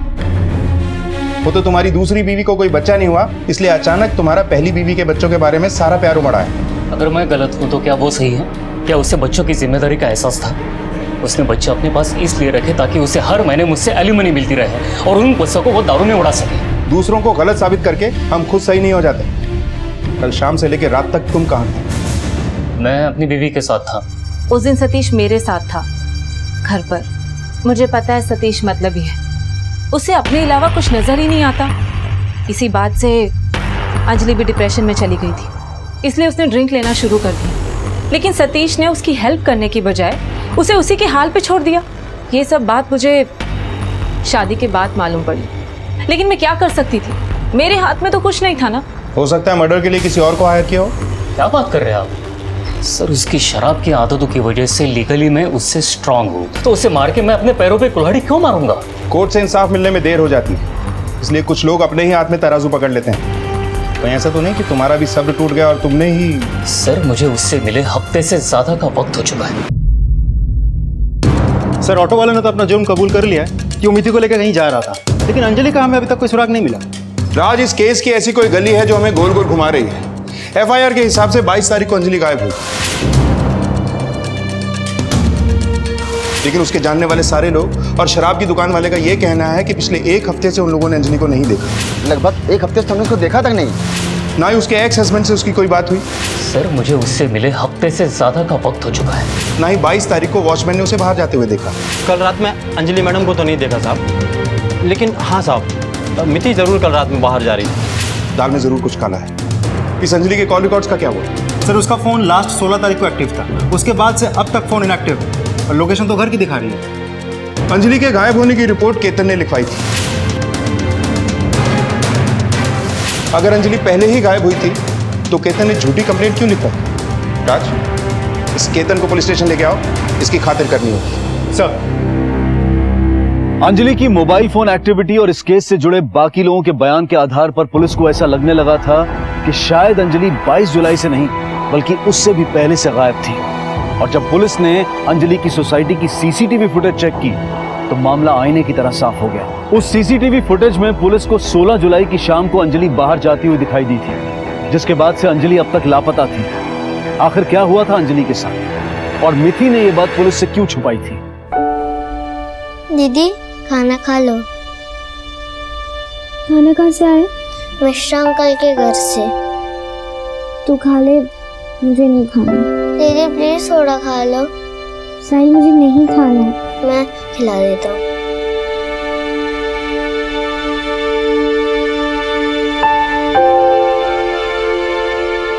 दीदी मम्मी को कौन खिलाएगा?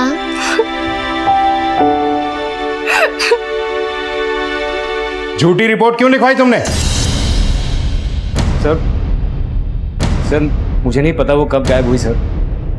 1 हफ्ते पहले यानी 16 जुलाई को उसने मुझसे शादी के लिए कहा। मैंने मना किया तो उसने मुझसे झगड़ा किया सर। उसके बाद से उसने मेरा फ़ोन भी उठाना बंद कर दिया सर मुझे लगा उसका गुस्सा शांत हो जाएगा, इसलिए मैं उसके घर गया उससे बात करने के लिए। हाँ, मुझे सिर्फ साहिल मिला।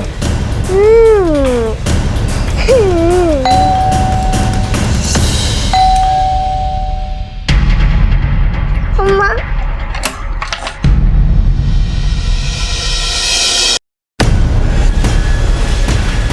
और उसे मैं यहाँ ले आया सर आप ही सोचिए ना, अगर मैंने कुछ गलत किया होता तो फिर मैं यहाँ पुलिस स्टेशन क्यों आता? अगर तेरे इरादे की तरह तेरी नीयत भी बदली होगी और तूने कुछ गलत किया होगा तो इसका अंजाम सोच लेना क्या होगा।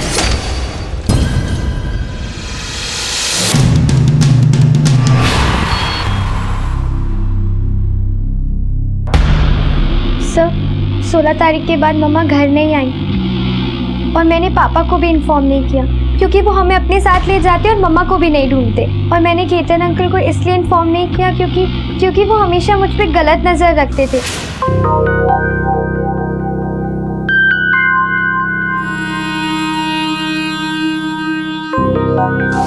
मम्मी को भी वो बुरी नज़र से देखते थे। सर आप प्लीज़ मेरी मम्मा को ढूंढ दीजिए ना। मेरी बात सुनिए सर, वो झूठ कह रही है सर, वो लड़की झूठ कह रही है। वो जैसी दिखती वैसी है नहीं, वो अपनी बिल्कुल माँ पे गई है। अपने फायदे के लिए लोगों को यूज करती है। मैं जानता हूँ कि आप मेरा भरोसा नहीं करोगे, आप उस मिठी का ही भरोसा करोगे, लेकिन मैंने आज तक उसे कभी गंदी नजर से नहीं देखा है सर। वो मेरी बेटी जैसी है सर। अच्छा, तेरी बेटी जैसी है? क्या है ये? अपनी बेटी के साथ कोई ऐसी बातें करता है, ऐसे मैसेजेस भेजता है कि सारे मैसेजेस तूने भेजे। पिछले 6 महीनों से अपनी बेटी जैसी लड़की को रोमांटिक शेरो शायरी भेज रहा है। नहीं, और सुन, तू उसके बाप जैसा हो या ना हो, लेकिन हम तेरे बाप जरूर हैं। हमें अच्छी तरह से पता है कि तुझ जैसों को कैसे सुधारना है। नायक सर मेरी बात सुनिए ना सर। राज, अपनी जिंदगी में कुछ लोग इतने मतलबी होते हैं कि किसी और की तरफ उनका ध्यान ही नहीं जाता। वैसे मिथि के पास मोबाइल फोन है ना? हाँ सर। हर एक का मानना है कि पिछले 1 हफ्ते से उसने अंजलि को नहीं देखा। लगभग 1 हफ्ते से तुमने उसको देखा तक नहीं। तो पिछले 1 हफ्ते के अंजलि और मिथि दोनों के कॉल डिटेल्स निकलवाओ और एक एक्टिविटी को अच्छे से चेक करो। सर मिथि का? ये लड़की कुछ ज्यादा ही इंटेलिजेंट है। पिछले 1 हफ्ते से उसकी माँ का कुछ पता नहीं है और उसने इस बारे में ना तो अपने पड़ोसियों से बात की, ना ही पुलिस स्टेशन आई। हमें बहुत बारीकी से तहकीकात करनी होगी। सर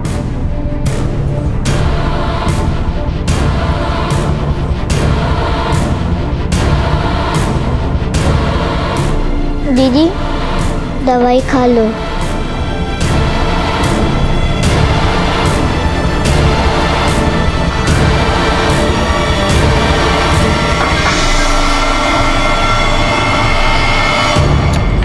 सर, मिथि के कॉल डिटेल्स आ गए हैं, लेकिन एक अजीब बात है। इन दिनों मिथि की किसी रंजन के साथ काफ़ी बातें हो रही हैं और एक आइसोलेटेड जगह पर मिथि का फ़ोन पिछले हफ्ते रेगुलर एक्टिव रहा है।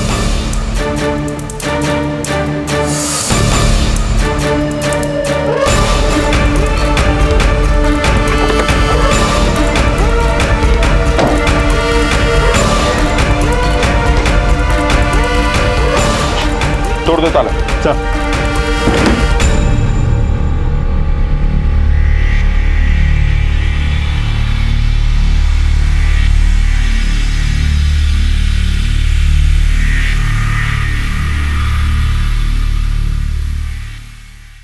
सर सर्कमस्टेंशियल एविडेंस से तो यही लगता है कि किसी को यह बंदी बना के रखा गया होगा। क्या यहाँ अंजलि को रखा गया होगा? हो सकता है। राज, फौरन पता करो कि ये जगह किसकी। सर, मिथि के साथ होने वाली घटनाओं के बारे में जानकारी मिलते ही सतीश को इस बात का एहसास हो चुका था कि अपनी बेटी को इस तरह अपने हाल पर छोड़कर उसने कितनी बड़ी गलती की थी। दूसरी तरफ पुलिस को अंजलि के बारे में अब तक कुछ पता नहीं चला था, लेकिन इतना साफ हो रहा था कि मिथि बहुत कुछ छिपा रही थी। पुलिस ने इस केस को एक बार फिर से ऊपर से नीचे तक खंगालना शुरू किया। दीदी, अगर मम्मा नहीं आई तो हमारा क्या होगा? क्या हमें पापा के साथ रहना पड़ेगा? नहीं साहिल, मम्मा आ जाएंगी। पुलिस है ना, उन्हें ढूंढ निकालेगी। तो चिंता मत कर।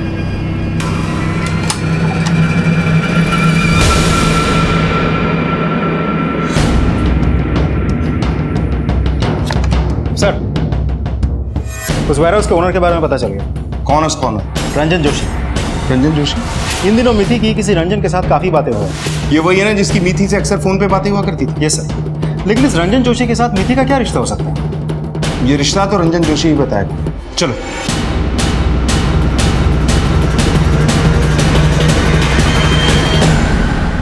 बिना किसी मकसद के तो आप लोग यहाँ आए नहीं होंगे, लेकिन सॉरी, ना मैं इस औरत को जानता हूँ ना इस बच्ची को।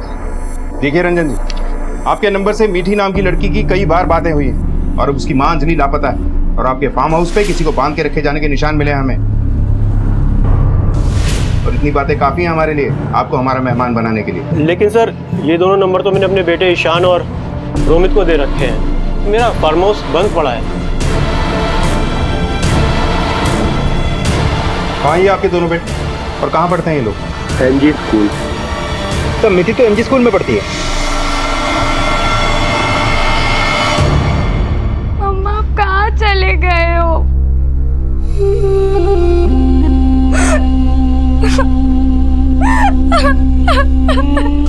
पापा प्लीज, पापा मुझे मम्मी। मिथि, मेरे साथ चलो। तुम्हारी माँ तुम्हारी देखभाल नहीं कर सकती, उसे दारू पीने से फुर्सत मिले तब ना। और तेरे अकेले के बच्चे नहीं हैं, ये मेरे भी बच्चे हैं और मैं इन्हें अपने साथ रखूंगा। अगर इन्हें ले जाना है ना सतीश, तो मेरी लाश पर से गुजरना होगा, समझे तुम? अपने बच्चों के लिए मैं कुछ भी कर सकता हूँ। हमेशा अपने बारे में सोचते हो ना तुम, और मैं बस एक शोपीस बन के रह गई। मेरे अरमान, मेरी ख्वाहिशें, मेरा प्यार, सबको कुचलकर तुमने दूसरी शादी कर ली और मेरे जीने का सहारा भी छीनना चाहते हो। इतना दर्द भी मत दो सतीश कि मेरा जीना ही मुश्किल हो जाए।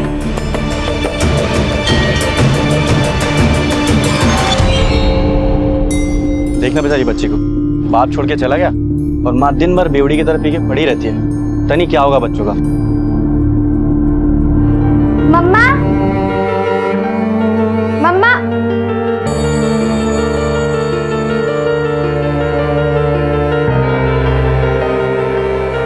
मम्मा पीना क्यों नहीं छोड़ देती हैं? पता है सब मुझे कितना चिढ़ाते हैं और आपका भी मजाक उड़ाते हैं। ओके बेटा, आज से पीना बंद, पक्का। Promise? Pinky promise? Pinky promise. Thank you मम्मा। चलो अब मैं जाती हूँ। Bye bye. कुछ नहीं होगा मम्मा, बोलना मिथि को। मिथि, बेटा नहीं मम्मा, दरवाजा नहीं खुलेगा। मिथि से मुझे नहीं ढूंढ। मिथि, आज मैं पिंकी प्रॉमिस, आज के बाद कभी नहीं भूलूंगी। मिथि प्लीज बोलना। आप हमेशा प्रॉमिस करते हो, तोड़ देते हो। बोलना मिथि को। अरे मम्मा जाइए, प्लीज बोल दो।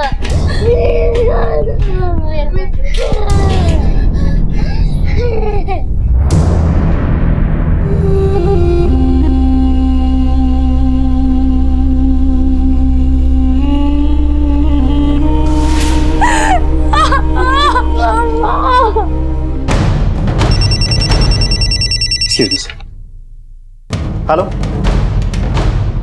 ओके ठीक है, हम पहुंच गए।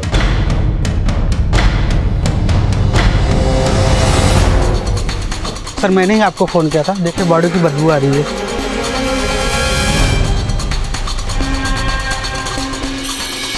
तो बॉडी किसी फीमेल की लगती है, पूरी तरह से बॉडी जल चुकी है। राज, कहीं ये अंजलि तो नहीं?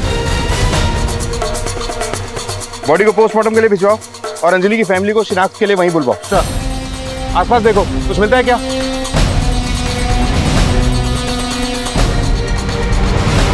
राज, सर, यहाँ ये देखो, गाड़ी के टायर के निशान। हो सकता है बॉडी को कार में डाल के यहाँ डंप किया गया।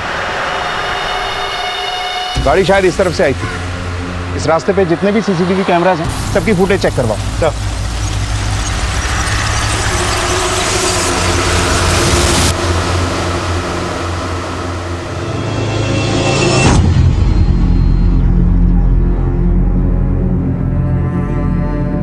ये हमें बॉडी पे मिला।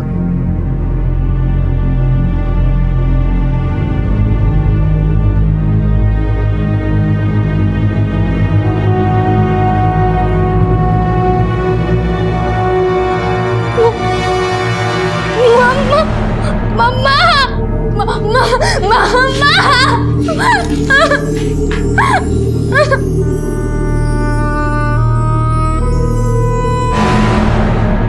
तुम लोगों ने मीठी की माँ को क्यों मारा? सर, हमने किसी को नहीं मारा और ना ही सर मीठी ने कुछ किया। सर, वो तो अपनी माँ से बहुत प्यार करती थी। हमने तो बस ये चाहा कि आंटी और मीठी की लाइफ में सब कुछ ठीक हो जाए, इसलिए सर हमने उनकी मदद करी। मदद? कैसी मदद? सर, मीठी हमारी बेस्ट फ्रेंड है और वो आंटी की दारू की लत को छुड़ाना चाहती थी, इसीलिए उसने सुसाइड करने की भी कोशिश की थी। ये क्या कर रही तू? हाँ, पागल हो गई तू? हाँ, मैं पागल हो गई हूँ। मर जाने दो मुझे। मीठी, अगर तुझे कोई भी प्रॉब्लम है तो हमसे बोल, हम उसे सॉल्व करेंगे। मुझसे बर्दाश्त नहीं होता। मम्मी रोज अपने आप को मार रही है, मैं कुछ नहीं कर सकती। जिसको देखो हमारा फायदा उठाने चला आता है। सब गरीब आना चाहते हैं और वो किधर अपने भी अच्छे नहीं है। मैं बस इतना चाहती हूँ कि मम्मा जरा हाथ जोड़ दे। तुम लोग प्लीज मेरी हेल्प करो। हमने मिलकर एक प्लान बनाया। तो सर, हमने सोचा कि अगर आंटी को कुछ दिन बांध कर रखा जाए और उनको शराब ना दी जाए तो शायद आंटी की शराब की लत छूट जाएगी।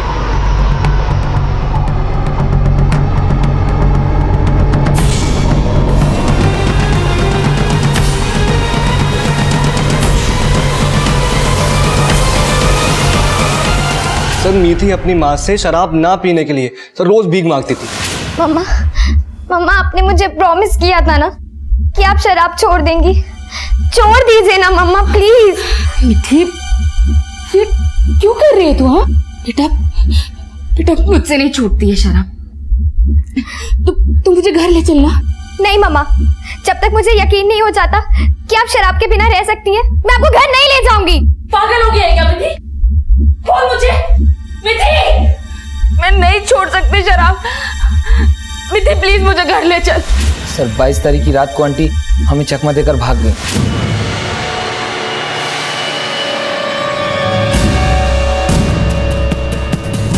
हमने बहुत ढूंढने की कोशिश की पर वो हमें कहीं नहीं मिली। यार, क्या करेंगे अब?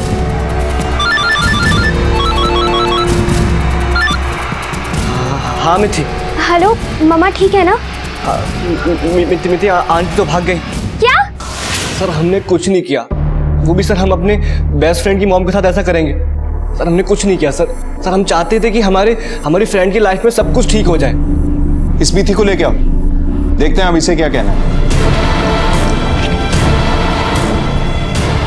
दीदी कहाँ जा रहे हो? तो दूध खत्म कर, मैं तब तक आती हूँ।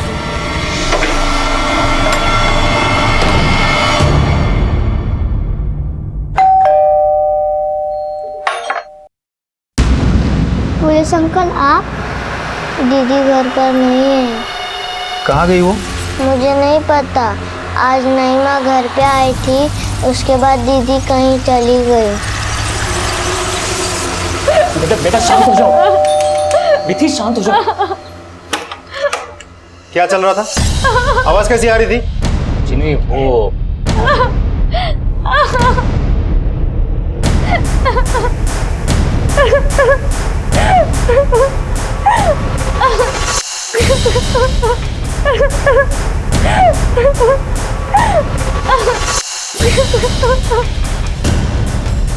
तुमने मीठी को घर में बंद करके मारने की कोशिश की। अब बताओगे या हम उगलवाएं? मैं बताता हूं। मीठी,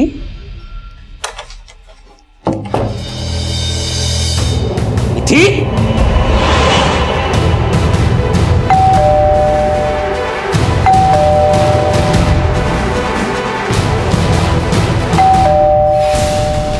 मैंने जो कुछ भी किया सेल्फ डिफेंस में किया। ना मैंने अंजलि को मारा और ना ही मैंने मीठी को जानबूझकर नुकसान पहुंचाया। बेटा बताओ, तुमने क्यों अपनी माँ को किडनैप किया और अपने पापा पे हमला किया? सर, मैं बस एक नॉर्मल लाइफ जीना चाहती थी। मैं चाहती थी कि मम्मी शराब छोड़ दें। और फिर श्रुति आंटी ने कहा कि मम्मी को सिर्फ पापा ही मार सकते हैं क्योंकि वो हमें अपने साथ ले जाना चाहते थे। वो मम्मी से नफरत करते थे और इसीलिए मुझे गुस्सा आ गया। राज सर, ये श्रुति का एंगल हमारी कहानी का वो मोड़ है जो हमें मंजिल तक लेके जाएगा। श्रुति को लेके आओ। Yes sir. मीठी को तुमने ऐसा क्यों कहा कि सतीश ने अंजलि को मारा है? अगर कोई शक था तो हमारे पास आ सकती थी तुम। सतीश ने पहले अंजलि की जिंदगी बर्बाद की, फिर मेरी जिंदगी। अंजलि से तो उसने छुटकारा पा लिया था, लेकिन बच्चों को नहीं भूल पा रहा था और वो बच्चों को फिर से हासिल करना चाहता था। इसलिए मैंने मीठी से कहा कि तुम्हारी मम्मा को तुम्हारे पापा ने ही मारा है और वो तुम्हें भी जबरदस्ती अपने साथ ले जाएगा। बड़े दुख की बात है श्रुति, छोटे बच्चों से कितना बड़ा जुर्म कराने वाली थी तुम। मासूम बच्चों को अपनी मां से बिछड़ने का दुख क्या होता है समझती हैं आप? आप नहीं समझ सकती। ये तो कंफर्म हो चुका है कि ये बॉडी अंजलि की है। मरने से पहले उसके साथ रेप किया गया, फिर उसे जलाया गया। मुजरिम ना अगर केतन है, न मीठी और उसके दोस्त, न सतीश, न श्रुति, तो फिर वो कौन हो सकता है जिसने ये किया? सर, ये जंगल के पास का सीसीटीवी फुटेज लगाओ।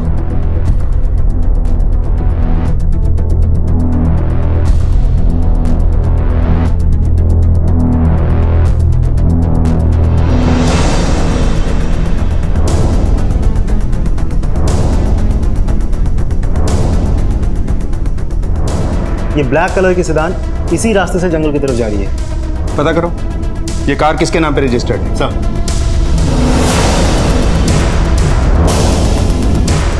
सर ये कार चेक करो अच्छे से।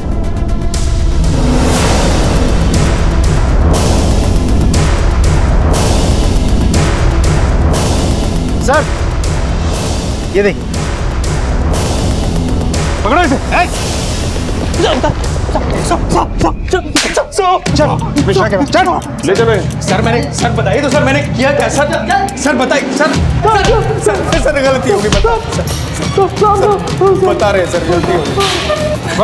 क्यों किया साहब? क्यों मारा अंजलि को? बताता हूँ सर, बताता हूँ, सब बताता हूँ।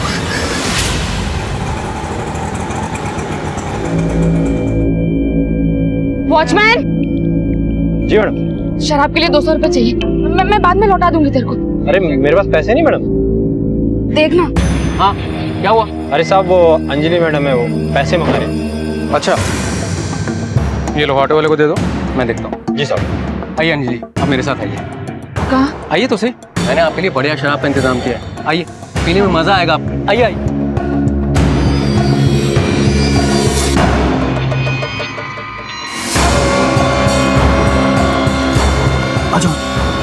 ये कहाँ ले आया? ये अपनी जगह अपना गैरेज है। आओ बैठो बैठो। वो शराब दे रहा हूँ अभी, बस अभी देता हूँ।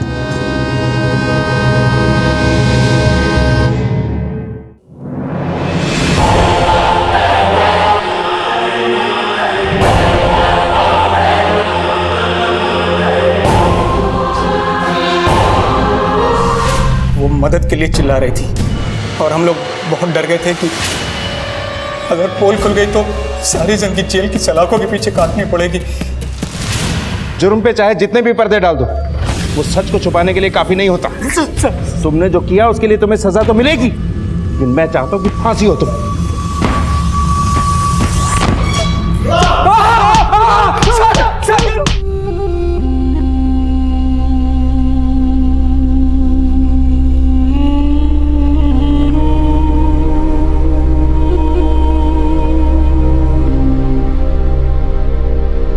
केतन को मॉलेस्टेशन और मिश्रा और गार्ड को बलात्कार और हत्या के आरोप में दोषी पाया गया और उन पर कानूनी कार्यवाही चल रही है। सतीश और श्रुति का अब तलाक हो चुका है और मिथि और साहिल अब अपने पिता के साथ रहते हैं। कहते हैं कि हमारा भविष्य हमारी आदतों के हिसाब से तय होता है और हमारा भविष्य तभी बदल सकता है जब हम अपनी आदतें बदलें। इसी विचार के साथ अब मैं अनूप सोनी आपसे विदा लेता हूं। फिर मुलाकात होगी अगले एपिसोड में एक और चौंका देने वाले केस के साथ। तब तक अपना और अपने परिवार का ख्याल रखें और देखते रहें क्राइम पेट्रोल डायल 100। सबक एक को सीख हम सबको। जय हिंद। क्राइम पेट्रोल के और भी दिलचस्प कहानी देखने के लिए हमारे चैनल को सब्सक्राइब करें और बेल आइकॉन दबाना न भूलें।